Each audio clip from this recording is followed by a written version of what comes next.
बाणपुर सुलिया जंगल में आतंक खेलाउछि महाबल बाघ भୟରେ आतंकित लोके।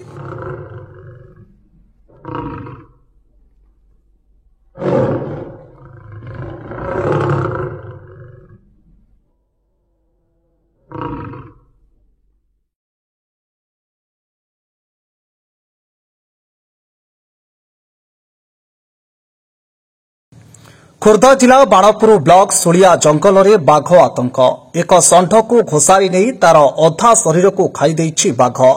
जंगलर विभिन्न स्थान में मृत षंढ निकटे बाघर पाद चिन्ह पड़ रही बेले यहां देखि स्थानीय अंचल लोके भयभीत हो पड़ते। जंगलटी टांगी फरेस्ट विभाग अधीनस्थ सलफड़ी बीट हाउस अंचल में होता बेले एक बाघ जंगल मध्य को पशि आसिथिबार खबर पाई बीट हाउस कर्मकर्ता सुलिया जंगल में बुली विभिन्न स्थान पाद चिन्ह थिबा देखि तार फोटो उठाइथिले।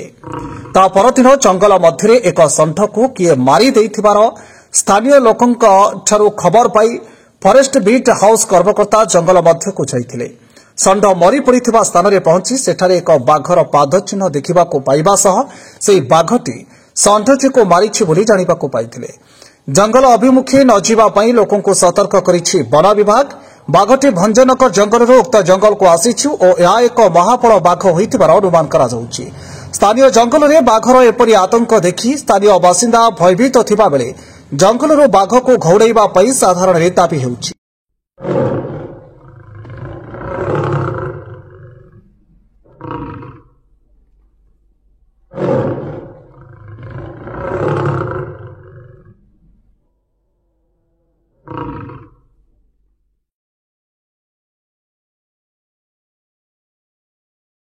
खोर्धा चिलिकार संग्राम रणांक रिपोर्ट न्यूज 24 ओडिशा।